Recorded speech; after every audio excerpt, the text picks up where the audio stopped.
capítulo 18,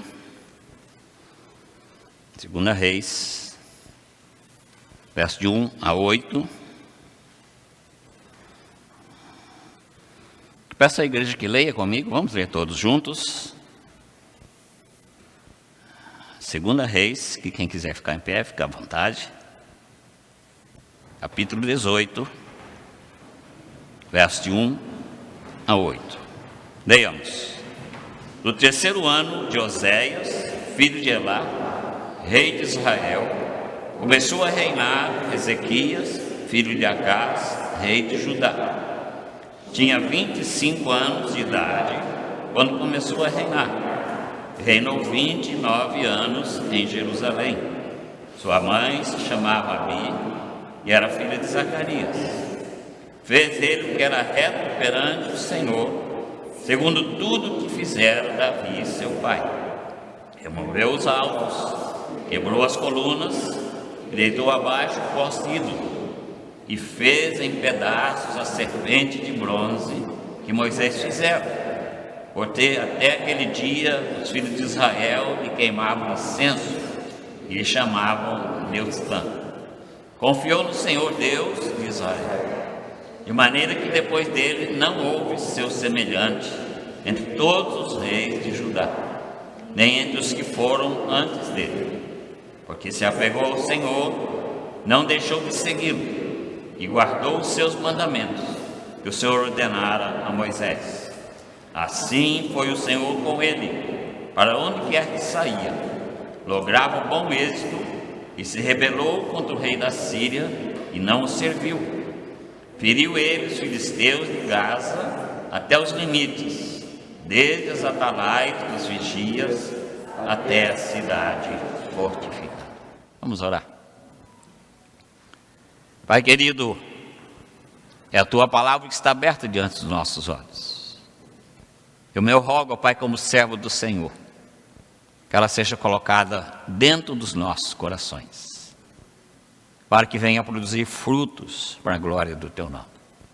Fala conosco, ó Pai, nesta hora, e eu quero apenas me colocar nas mãos do Senhor como servo do Senhor, como vaso do Senhor. É a palavra do Senhor, é o Espírito que convence as pessoas. Eu sou apenas um vaso. Usa-me, ó Pai, segundo o querer do Senhor, para abençoar a Tua igreja, aqueles que estão presentes aqui, aqueles que estão longe. Nós sabemos de irmãos que estão longe, que estão conosco neste momento, através desse culto, adorando o nome do Senhor. Fala conosco, Pai, em nome de Jesus. Amém. Deixe assentar. Reverendo Hernandes Dias Lopes inicia um dos seus sermões sobre despertamento. Ele tem vários sermões sobre despertamento. Diz assim: meu coração arde pela possibilidade de você hoje ouvir a voz de Deus. A voz de Deus é poderosa, faz tremer o deserto, despede chamas de fogo. E nessa manhã, queridos, nós vamos estudar com base nesse texto o despertamento espiritual, desafios e resultados. Nós sabemos que despertar é diferente de acordar, porque despertar você desperta para uma ação, para uma continuidade. Certa feita, um colega nosso lá do IBEL, 1974, ele saiu de Patrocínio, a gente saía de Patrocínio, ia até Uberlândia, Uberlândia esperava um ônibus para ir para qualquer outro lugar, porque Patrocínio era muito pequeno, muito limitado na área de transporte. E esse colega estava indo para Goiânia, para ver a namorada. E ele chegou então na rodoviária de Uberlândia, comprou a sua passagem, era um ônibus que circulava, né? Ele não saía dali, ele passava por ali. E esse colega, cansado, sentou num banco daqueles e cochilou. E diz ele que quando ele acordou, ele correu ao guichê, falou: o ônibus tal já chegou. A moça falou: já chegou e já foi. Você ficou. Quer dizer, dormiu no ponto. né? E o mineiro não pode acontecer isso com o mineiro, porque o mineiro sempre chega cedo, né? Como diz o ditado antigo, o mineiro não perde o trem. Na época que tinha trem lá em Minas, ainda tem em alguns locais. Então, irmãos, o que aconteceu com esse colega? Ele perdeu, né, consequentemente, muitas horas. E parece que foi 4 horas, ele teve de esperar o próximo ônibus. E o pessoal ainda teve pena dele que trocou a passagem, não precisou de pagar outra, porque estudante não ia ter dinheiro para pagar outra passagem, né? E então ele ficou esperando ali, numa situação constrangedora. Ela, não, eu perdi o ônibus porque eu estava cochilando, né? É constrangedor isso. E ficou ali mais 4 horas na rodoviária esperando. Então, irmãos, a grande lição que nós temos sobre despertamento é que quando nós estamos em viagem aqui neste mundo, nós somos peregrinos em terra estranha, nós não podemos dormir num ponto. Por isso, então, estudar sobre despertamento espiritual.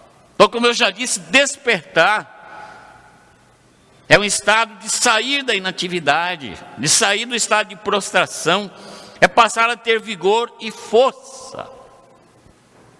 Ouvi uma vez a expressão dizendo: o trabalho despertou da depressão. Uma irmã que estava deprimida, quando ela conseguiu um emprego, começou a trabalhar, acabou a depressão. O que é despertamento espiritual? É um ato de Deus, através do Espírito Santo, em que os salvos mornos, cansados, despertam para uma nova e intensa vida espiritual. Eu tenho preocupado muito, irmãos, e comentado muito isso com o reverendo Roster, sobre o efeito dessa pandemia na vida da igreja. E uma das preocupações é o comodismo. A irmã Lenira outro dia comentou comigo: é muito fácil o inimigo falar para você: não, você está cansado, você, igual eu e ela, você já está com a idade assim, está frio, por que você vai para a igreja? Fica em casa. Pega seu celular, pelo YouTube você vai participar do culto. Então, irmãos, há uma preocupação muito grande por causa dessa acomodação da igreja. Então, o despertamento espiritual vai levar cada um a uma nova e intensa vida espiritual. Eu gostaria que você, junto comigo, nesta manhã, se apegasse a isto. Eu preciso, você precisa, nós precisamos de uma nova e intensa vida espiritual. O texto diz que o rei Ezequias, aos 25 anos, foi uma bênção.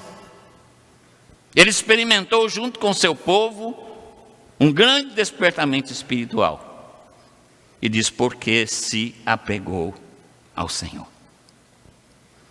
E o nosso desafio nesta manhã é nos apegarmos ao Senhor, aproveitando as oportunidades para amadurecer na vida espiritual, para crescimento espiritual. Infelizmente, muitas pessoas passam anos e anos dentro da igreja e não amadurecem espiritualmente. Mostro isso através de atitudes sem sabedoria, porque não houve amadurecimento espiritual. E quantas vezes, queridos, agindo assim, nós não vamos abençoar ninguém e vamos atrapalhar também a vida das pessoas e da igreja. Quantas vezes eu ouvi dizer: eu deixei de ir na igreja porque eu vi o fulano que é da sua igreja e fez isso, isso, isso. Misericórdia. Falta de amadurecimento espiritual. No texto que nós lemos, mostra alguns antecedentes dos primeiros versículos, na vida desse servo de Deus, o rei Ezequias. Versículo 3 diz que ele fez o que era reto perante o Senhor, retidão. O versículo 4 diz: removeu os altos, quebrou as colunas, deitou abaixo os postes ídolos, e deu fim até na serpente de bronze. Ou seja, excluiu a idolatria. A outra coisa que diz também, versículo 5, confiou no Senhor. Versículo 6, porque se apegou ao Senhor. Então são itens, amados, que nós precisamos na nossa vida. Uma vida de alguém que passa por um despertamento espiritual. Retidão. Hoje em dia é tão difícil encontrar pessoas honestas. Estava vendo ontem uma reportagem sobre médicos vendendo atestados para a pessoa tomar vacina. Uma entrevista com a senhora, ele falou: o que a senhora quer que eu coloque? O que a senhora tem? Diabetes, hipertensão, asma, a senhora quer que eu coloque o quê? Ela falou: qualquer coisa. E ela vai lá com esse atestado e toma sua vacina, sendo que não está ainda na hora na sua faixa etária. Então, irmãos, nós precisamos de retidão. Nós precisamos de excluir da nossa vida qualquer tipo de idolatria. Precisamos confiar no Senhor e assim levando uma vida de comunhão com o Senhor. Queridos, quando nós somos fiéis ao Senhor, significa que vamos nos rebelar contra o inimigo. Muitas pessoas não querem ter essa experiência de um despertamento espiritual, que dá trabalho. Dá trabalho. Nós estávamos vivendo numa das igrejas que eu pastoreei, nos anos 90, um momento muito gostoso de despertamento.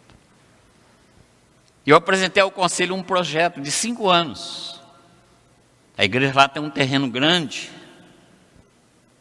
Eu apresentei um projeto para a construção de um templo maior.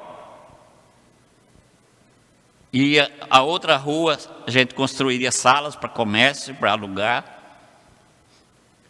E um projeto para 500 novos membros da igreja. Nós tínhamos 120 mais ou menos na época. E eu cheguei todo empolgado no conselho. A hora que eu apresentei o projeto, o vice-presidente levantou e falou: pastor, eu não concordo não, porque isso vai dar muito trabalho para a gente. E com ele, tinha 5 presbíteros e eu 6 pessoas no conselho. Outros 2 presbíteros também votaram com ele: realmente vai dar muito trabalho, também não concordo.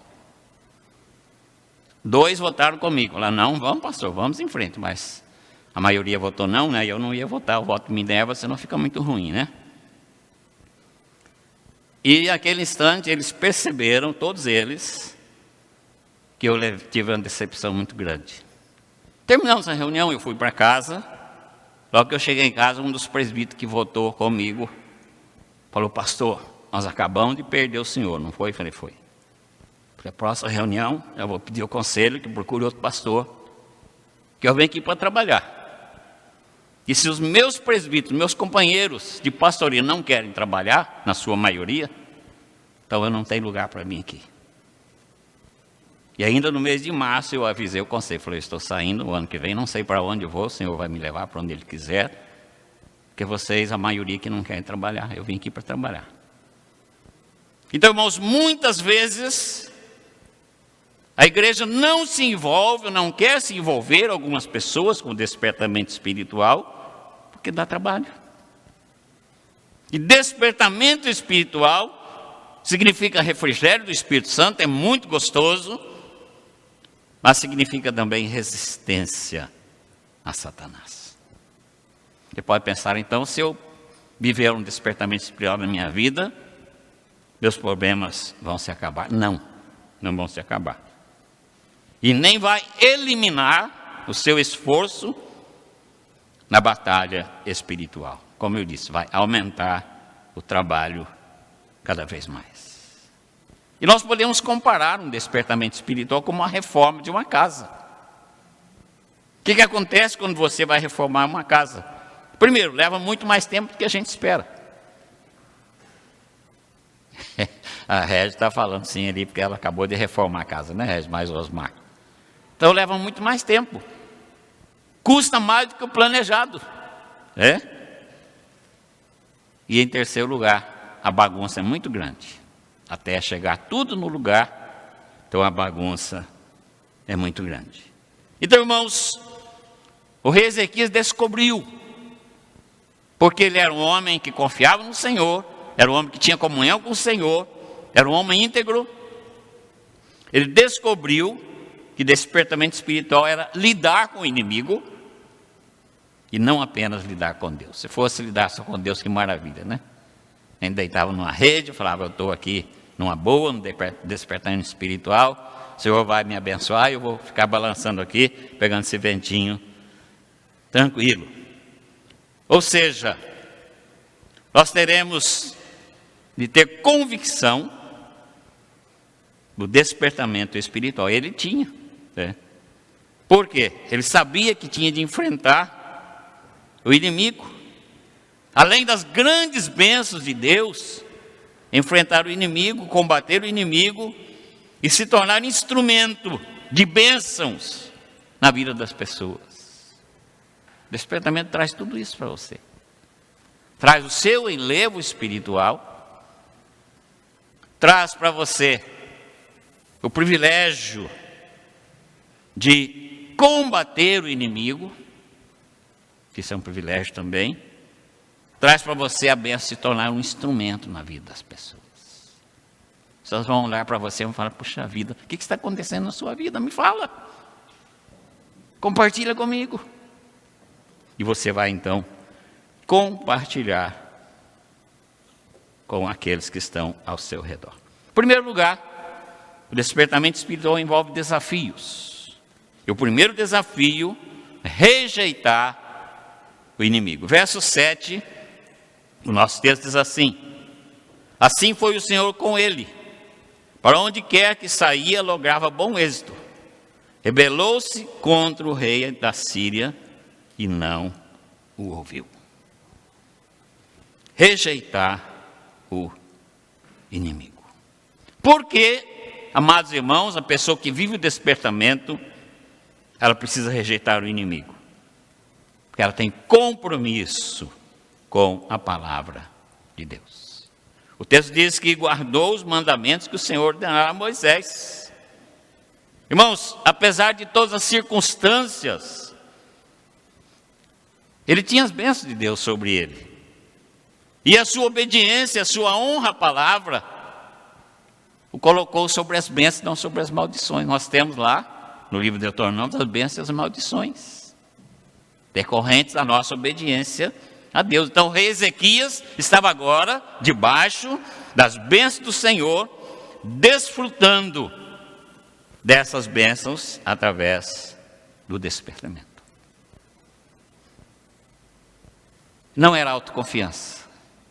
A pessoa que está envolvida no despertamento espiritual, ela não tem autoconfiança, ela tem confiança em Deus. Ela não sai por aí dizendo, eu estou na fase espiritual nota 10. Né? Você quer saber como é que é? Não. Pelo contrário, ela se humilha e confia totalmente no Senhor Deus. Isso mostra na vida desse jovem servo de Deus. A única prioridade era o que Deus havia dito para ele. Não importa o que Senaqueribe ou os filisteus tinham a dizer, ou quão grande eram os seus inimigos, ou quantas cidades ou nações eles já haviam conquistado. Era Deus quem comandava a vida desse seu servo. Ouvir a voz de Deus. Outro fato importante no despertamento, que você vai ouvir a voz de Deus. Você não vai ouvir a voz das pessoas. Eu fico abismado quando eu vejo reportagem dizendo que o fulano do tal é um influenciador. Tem tantos milhões de seguidores. Eu falo, misericórdia, esse povo está cego. Fica seguindo alguém que se envolve com droga, que se envolve com tanta coisa ruim. Então, queridos, nós precisamos nos tornar avivados espiritualmente, despertados espiritualmente, para podermos estar sempre com humildade, confiando no Deus Todo-Poderoso. Se o rei Ezequias tivesse olhado para o rei Senaqueribe, para os seus exércitos poderosos, ele se sentiria vulnerável. Mas ele olhava para Deus, ele ouvia Deus, e a sua confiança estava unicamente no Senhor Deus. Então, como eu já disse, ele não apenas desfrutava as bênçãos de Deus, mas como também chegou a hora dele partir contra o inimigo, e também chegou a hora dele abençoar a sua nação, aqueles que estavam ao seu redor.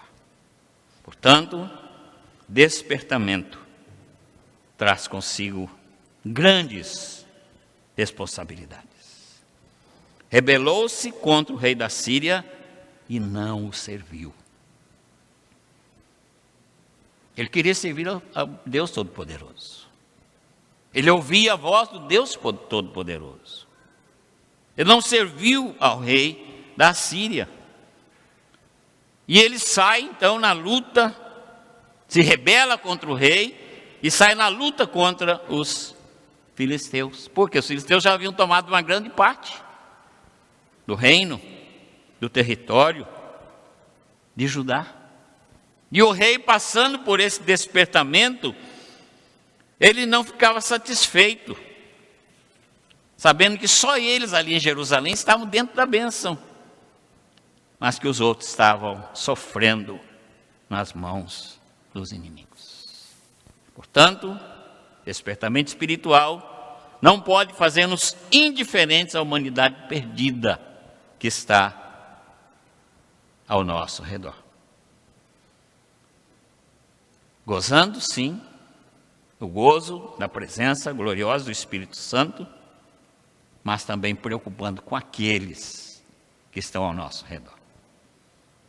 A igreja precisa orar. Nós temos um grupo de irmãos que estão aí se preparando em oração para trabalhar com esse grupo de moradores de rua que estão aqui pertinho da gente.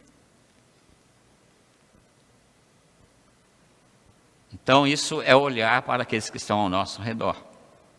É um trabalho especializado, é um trabalho que precisa de muita oração e precisa ter um chamado para esse tipo de trabalho. Estava essa semana conversando com o nosso missionário João Galo e comentando sobre isso. Eu falei, eu admiro muito você, o Jonathan e outros que têm esse dom, eu não tenho. Eu não saberia nem como chegar lá perto dessas pessoas. Mas eu vou estar na oração, vou estar na retaguarda desse trabalho. Alguém precisa fazer esse trabalho.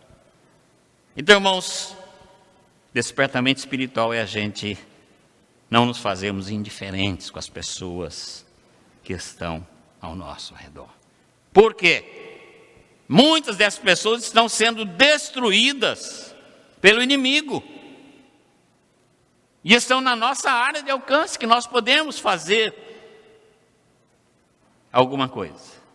E o rei Ezequias se empenha, não apenas em viver aquele momento glorioso de Jerusalém, mas ele quer vencer e derrotar o inimigo. Por quê? Ele tinha comprometimento com Deus, obedecer a Deus e resistir ao inimigo. Então, ele não apenas feriu o inimigo um pouco, mas ele fez o inimigo tomar o caminho de volta para o seu próprio território. Quer dizer, ele não tapou o sol com a peneira, como diz o ditado. Mas ele falou, vencer o inimigo, botar o inimigo para correr. Esse terreno não é dele. Esse terreno é terreno santo. Essa terra foi o Senhor quem nos deu. O inimigo não pode ocupar esse terreno. Esse é um terreno especial. Então, queridos, que nós não fiquemos parados diante de tudo o que está acontecendo. Por quê? Avivamento, o derramamento, o despertamento espiritual é abençoar o nosso próximo, é enfrentar o inimigo, é confiar no Senhor, é honrar nosso compromisso com o Senhor e com aqueles que nos cercam. O Senhor Jesus não falou para a gente, ó, você fica quietinho lá dentro da igreja, que está muito gostoso lá, é uma igreja bonita, tudo arrumadinho, nós temos uma equipe de louvor nota 10. Falou isso não. Ele falou, você vai lá, se alimenta e vai lá fora trabalhar. O inimigo está lá fora. O inimigo está prendendo, escravizando pessoas. E você e eu estamos sendo chamados para esse trabalho através de um despertamento espiritual. O segundo desafio que traz o despertamento espiritual é resistir ao inimigo. Primeiro, enfrentar. Segundo, resistir. Versículo 8 diz assim: feriu ele os filisteus até Gaza e seus limites, desde as atalaias dos vigias até a cidade fortificada. E Tiago 4,7 diz assim: sujeitai-vos, portanto, a Deus, mas resisti ao diabo, e ele fugirá de vós. Mas pastor, isso vai me dar muito trabalho? Vai. Isso vai trazer conflito para a minha vida? Vai. Feriu ele os filisteus até Gaza e seus limites. Como eu já disse, ele podia ficar quietinho em Jerusalém. Está gostoso aqui, né? O povo aqui está uma bênção. O louvor lá no templo estava maravilhoso. A exposição da palavra está maravilhosa. Vamos ficar quietinho aqui em Jerusalém. Mas ele não podia ignorar os demais conterrâneos dele que estavam lá fora, escravizados pelo inimigo. Então, queridos, é muito fácil nós nos assentarmos e ignorar o que o inimigo está fazendo lá fora. Está muito gostoso aqui. Isso é muito fácil. Como diz alguém, qualquer um pode segurar o leme do navio quando o mar está calmo. Então, Ezequias não se acomodou. Avivamento, então, traz para a gente essa visão. Não se acomodar diante do que está acontecendo. Porque o inimigo estava lá fora. O inimigo estava tramando a destruição de Jerusalém. Ele estava quietinho lá fora. Mas ele estava tramando a destruição. Assim está também o inimigo com relação a nós. Estamos aqui dentro, protegidos, mas ele está lá fora tramando. E qualquer descuido meu ou seu, na hora da saída daqui, ele já pode aprontar com a gente. Mesmo ali na porta já pode aprontar com a gente. Porque está tramando. Ele sabe que você e eu representamos para ele um perigo muito grande. Porque maior aquele que está em nós do que ele que está no mundo. O inimigo precisa ser tratado. Muitas pessoas ainda estão lá fora, na prisão, causada pelo inimigo. E volto a repetir, nós não podemos apenas desfrutar das bênçãos e ignorar aqueles que não têm essas bênçãos. Porque você precisa, eu preciso, nós precisamos abençoar as pessoas e ser bênção nas mãos do Todo-Poderoso. Talvez você não queira me falar assim, não, vamos deixar Jerusalém lá, estão muito bem lá, não estão causando problema nenhum para a gente. Vamos deixar eles lá, vamos para fazer outra coisa. Mas eles precisavam ser resistidos e ser mandados para longe, como diz o texto. Nós não podemos, irmãos, de maneira alguma, confiar no inimigo, mesmo quando ele parece inofensivo. Veja o que Paulo diz, 2 Coríntios 11:14, não é de admirar, porque o próprio Satanás se transforma em anjo de luz. Muitas vezes, queridos, o inimigo vai parecer gentil, inofensivo, mas ele está tramando contra você. Ele quer envolver você em problemas. Ele quer envolver você em atritos contra os próprios irmãos da igreja do Senhor Jesus Cristo. Por isso é preciso resistir ao inimigo. E o rei Ezequias fez isto. E se prepara para destruir o inimigo, para expulsar o inimigo para longe para acabar com a influência do inimigo sobre o povo de Deus. Hoje em dia tem muita influência. Eu já disse, um influenciador ou influenciadora. De vez em quando a gente vê isso, o fulano tem influenciador, tem tantos mil seguidores. Nós não podemos deixar, queridos, que o inimigo influencie as pessoas. Nos influenciem primeiro, depois influencia as pessoas.